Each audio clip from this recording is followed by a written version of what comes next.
ô nè bà sân chỉ bon châu đâu này ô này thay cái thay tật đo mà này ô thay tật đất rồi bong bà ôn như pram ơn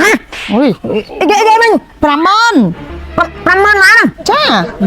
có thay mà má ôi bánh kết mơ út từ hơi tha bơ sa thoa mặt đá ôn do mà mờn cha bơ sa lôi thì thoa mặt đá ôn do pram pòn tay bơ sẵn ha hơi sa món cứ ôn là lôi free cha tay bơ cầm rớt máy ní tao tập pram mơn không ôi thay khlang ông nó chẳng ba pôn đi chẳng ba pôn này nó pram mơn ý thay ấy bơ máy bơ cầm rớt ngay bơ tiếp còn tiếp hay gì đúng bộ bạn mơ sao còn sơ miên pram mơn nó cứ nó nhung nhung thôi tầm này nhá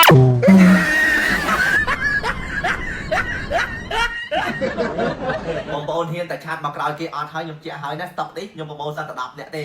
អញ្ចឹងអ្នកដែលគាត់ឆាតមកមុនគេតែខ្ញុំបញ្ជាក់ណា share វីដេអូនឹងមួយខ្ញុំប្រមូលសិនស្តុកលុយទាំងអស់ស្តុករង្វាន់ធំលុយទាំងអស់ជូនពុកម៉ែបងប្អូនហើយខ្ញុំហ៊ានយកលុយ10លានរៀលមកធានាជូនបើសិនជាពុកម៉ែបងប្អូនបាន share វីដេអូនឹងហើយក៏10នាក់ទេណាអ្នកមកមុនគេទៅបានអ្នកមកក្រោយគេគឺចាប់ហើយព្រោះអីមានតែ10លេខព្រោះណា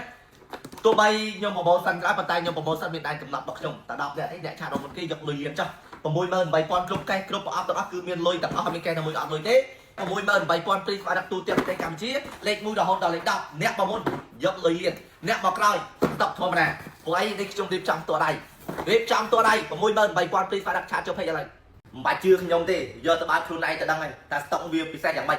បងមកកេសនេះគឺជាស្តុករង្វាន់ធំដែលខ្ញុំប្រមូលសិនបងជុំអូខេខ្ញុំបើក3 4បើខ្ញុំប្រមូលសិនតែ10នាក់ទេបាទអូខេទេបងនេះចាក់ដៃដោយខ្ញុំបញ្ជាក់ស្តុកនេះ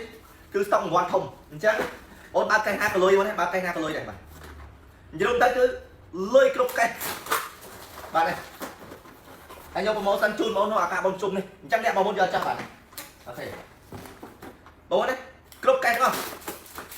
ដូចខ្ញុំបញ្ជាក់បាច់តាមតតជឿខ្ញុំយកទៅបើកខ្លួនឯងទៅដឹងបាទតម្លៃក៏អាច68000ព្រីហ្វាត់មកនេះបាទបងប្អូនឥឡូវចេះខ្ញុំប្រមូលសិនជូន10នាក់បងប្អូនណាមកទាន់យកចាស់បាទលេខ1រហូតដល់លេខ10បាទនេះបាទលេខ1បាទលេខ2លេខ3លេខ2ពីដងបាច់តុងបាទលេខ3លេខ3កុំឲ្យជាន់គ្នាលេខ4បាទលេខ5លេខ6លេខ7លេខ8បាទលេខ9និងលេខ10យល់ទៅស្តុកនេះខ្ញុំធានាជូនបងប្អូនបើកេសអត់មានលុយទេបាទខ្ញុំជូន10លានទៀតគ្រប់កេសគាត់តែស្តុកខ្ញុំប្រមូលសិនទេបងខ្ញុំប្រមូលសិនតែ10លេខទេ10លេខទេខ្ញុំធានាជូនទេអ្នកមកក្រោយពីហ្នឹងខ្ញុំអត់ធានាទេអញ្ចឹងបងប្អូនដែលចង់បានស្តុកនេះឆាតចូលពេកបាទឆាតចូលពេកឥឡូវនេះ68000ព្រីហ្វាយទូទាំងប្រទេសកម្ពុជាបាទ